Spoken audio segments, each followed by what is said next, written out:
seated. So today, for those of you that have been around St. Luke's for more than a handful of years, today, you know, is a day that always promises to be good preaching.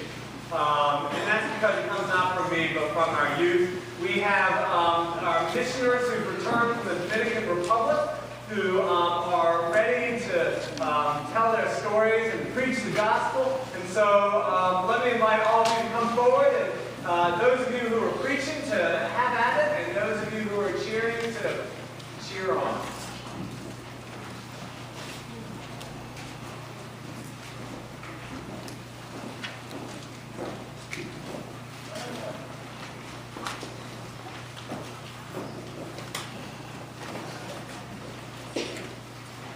I also want to say while they're gathering, hopefully you all received one of these as you came in.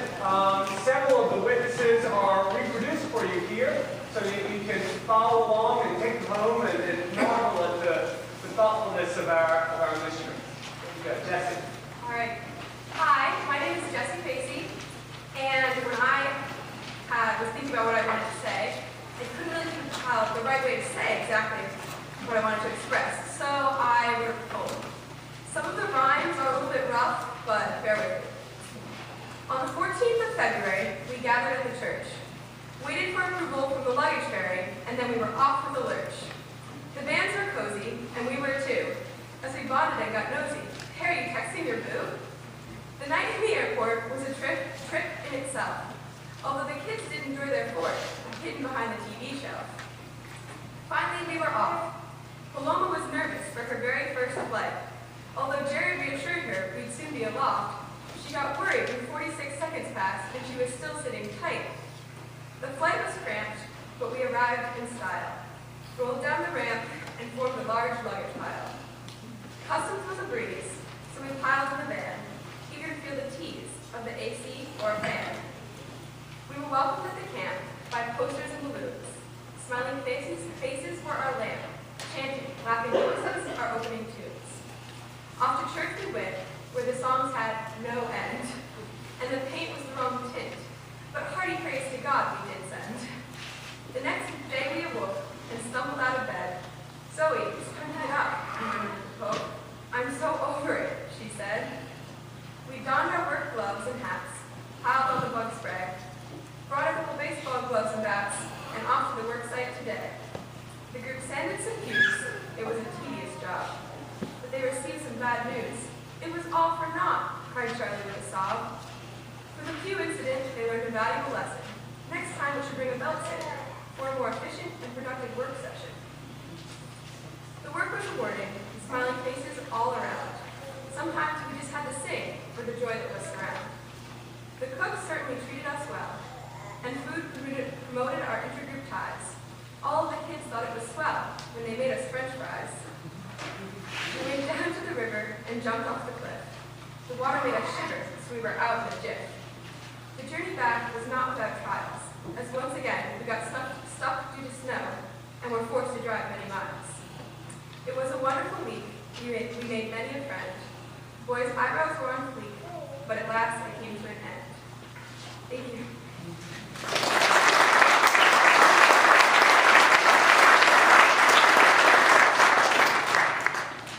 Hi, my name is Isaac. By East Greenwich standards, there is no denying that there are a lot of sad sights I'm thinking of, and it's easy to focus on those sad things. But the widespread poverty in El Pedregal is not the point. The people who live there are not sad, far from it. They're some of the happiest people I've ever met. Our travel was anything but ideal. We started a day earlier than it was planned. We spent a sleepless night in Newark Airport. We eventually found ourselves on a plane headed for the DR, and then a bus ride to the camp. The first thing we saw outside our camp was a group of students singing and holding up signs welcoming us. We immediately received luggage service, and then we ourselves were carried up the stairs by a tidal wave of children. And this pretty much set the theme for the week. Anything we did was surrounded by children, and I remember one time in particular being dragged away from my work to play a game of catch with a detached doll at the campus. Thanks to Nicholas, all 3 different kids started tripping to bring the skill that I add to my resume now. The kids are definitely making the trip. I'm sure the work is very fulfilling and rewarding. kids, however, they possess a unique ability to make you happy no matter what. I spent over an hour in a classroom full of kindergartners, and not once did I see one of them cry. It wasn't just the little kids either. I don't think I saw a single unhappy person the entire trip. Maybe I was just entirely oblivious to my surroundings, but I think there's something to be said for how little these people have and how much they need. Their church is made of concrete, and the pews bend when you sit down. The school is surrounded by wrought iron fences and barbed wire. And if you thought the potholes in the valley were bad, you clearly haven't seen the roads there. But what these people lack in physical possessions and material comforts, they more than make up for in heart and community. And the hearts of the people in El Pedregal extended way beyond their own community. We were included in that community from the very first moment we arrived. Our inclusion was genuine and all-encompassing, from baggage service to practical jokes. We became them, and like them, we were happy. Yes, believe it or not, we were happy without our phones, fast food, video games, and TV. Even though we set out with the attention given to them, they gave us so much more. And what they gave to us, I'm sure, the lesson.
My name's Jared, and even though I'm not wearing the orange shirt, I did go on a trip. So instead of talking about the trip as a whole, I'm going to narrow it down to just one moment that I think changed me. The first thing you need to know about the Dominican Republic trip is that it will change your life.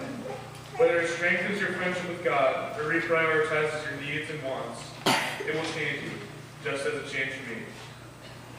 There were many things that made me think differently from this trip, but one big event triggered by a little 10-year-old girl made me reevaluate my definition of friendship.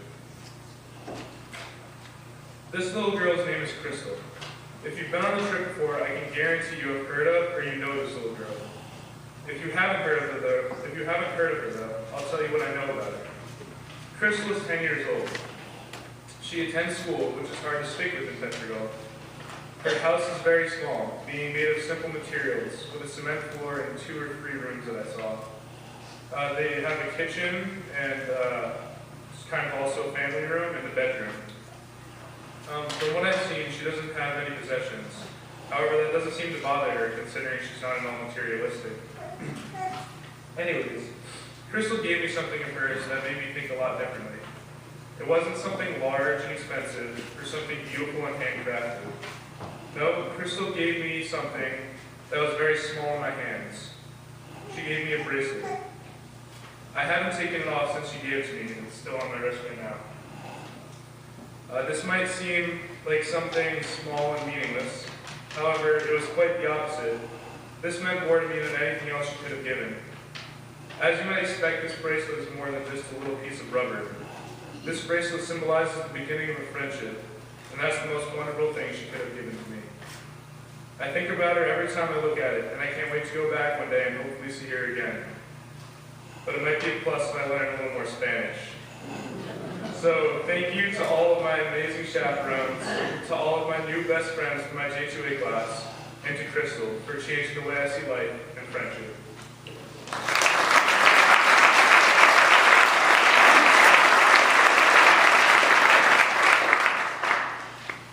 Good morning. My name is Zoe, and our trip to the Dominican Republic was probably one of the best weeks of my life. From the people there, to the scenery, to the people I went with, I couldn't ask for anything better. Did you know that the people there are always happy? The entire week, everyone I saw or met always had a smile or something to be happy about, whether it was about bracelets or the bathroom. Nothing could put them in a bad mood. Even the cues could put them in a bad mood. Meeting all these people made me question why everyone here isn't happy all the time. If they can do it, why can't we? Why do we take time out of our day to be unhappy when there's so much to be happy about? This trip also made me question why I didn't get to know my J2A class today. I mean, I knew all of them. We were together every Sunday. But after going on this trip, I feel like I found a new family. 12 hours in the airport can do that to you. Without the people sitting in front of you, this trip would not have been the same. The squad that writes cues together sticks together. Now instead of awkward, silent classes, we actually talk. Amazing, right? This trip has not only allowed me to make new friends, but it also helped me realize that there is so much more to be happy about.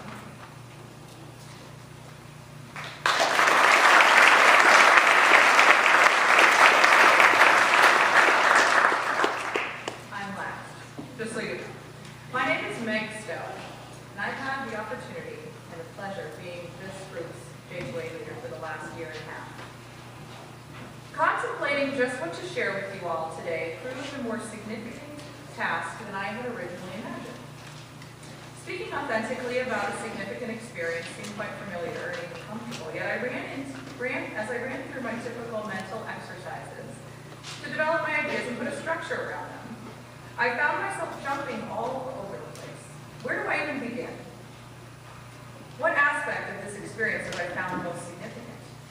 What event, interaction, or personal story would serve to accurately illustrate just what occurs when you experience such a deep connection to a place, to its people, and in seeing God's grace so up close and personal? There were far too many to count, and none alone could communicate the cumulative experience had by all. Rather, I realized it was a constellation of moments, some of which were held in a passing glance from a barrio member, a lengthy gaze by a child, a shared laugh over pineapple, or mixing cement in hopes that it had enough agua for El Maestro. Something significant, as you have been hearing for the past 15 years, occurs for the missioners as a result of the relationship between the people of El Pedregal and St. Luke's Church, manifested out of the committed vision and tireless efforts of Sue and Ken McDonald. The energy is undeniable, palpable, and even infectious in these walls when this day comes for our youth to witness to you. It has always been said that it is transformational, which is a heavy word, perhaps used too frequently, to describe a great many popular endeavors. Dictionary.com states that transformation is to change in form, appearance, nature, or character. As I thought about my most meaningful moments to share with you, the distinction dawned on me that those of us who experienced transformation in El Pedregal had actually invited transformation. I had actually invited it to occur, to come to the party. It occurred as a result of being in action, being intentional, being in relationship, being playful and joyful, being an open servant, being grateful, being more than simply present to what was going on, to be a seeker. Chronicles 1, we hear, look to the Lord and his strength, seek his face always. And later in the same chapter, if you seek him, he will be found by you. Deuteronomy contains similar phrasing. But if from there you seek the Lord, your God, you will find him if you look for him with all your heart and all your soul. Transformation is not likely to occur while simply observing the school children at play or while eating good food prepared by the Padre's wife, Angelina, or even a walk through the barrio to look in on the building progress of the 4 baños or bathrooms. This is the observable experience of our trip. They are like the changes in form and appearance that we found in the dictionary.com definition of transformation. To experience a deeper transformation, the kind God has made available to each of us, we must seek. We must be in action.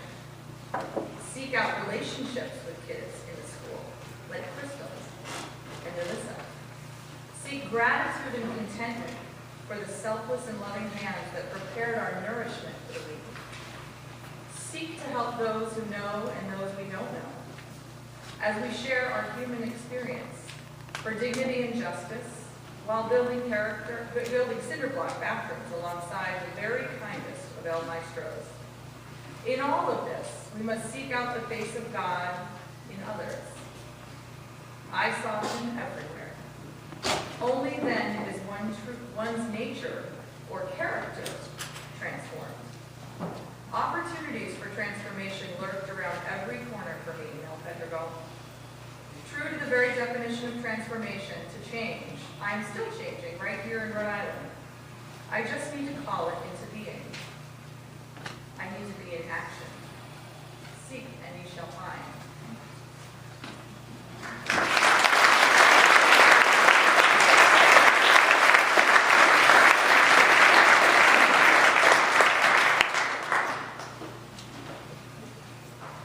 So it is said that with God all things are possible, and as you hear these stories and look upon these people in orange and one not in orange, it is by the grace of God that this is all possible. It's by the grace of God. It's by your generosity. Thank you for your gifts, your contributions that made this trip possible.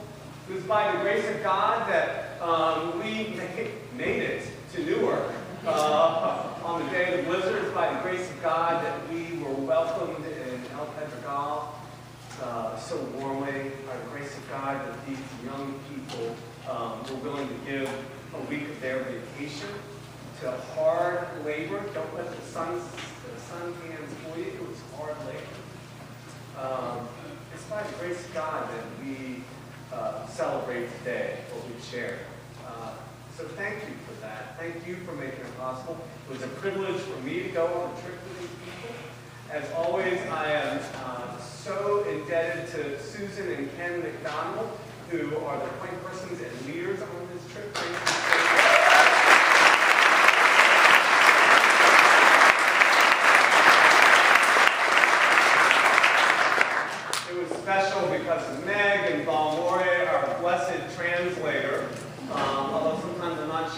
you which direction to translate in, but Sarah Curtis, who is with us, and Rob, who went with us yet again. And where's Dana? Where is she? There she is, and Dana, who went with us too. It's kind of blended in with the kids there, don't you? It was a great trip. It is said sometimes in church circles, the kids are the future of our church. And I want to tell you, I think actually that's the stupidest thing in the world. Is the kids, these youth, they're the present of our church. If we all could give and live and risk as faithfully as they did this past week, we would be like the church. So thank you all. Thank you all. God bless. Thanks very much.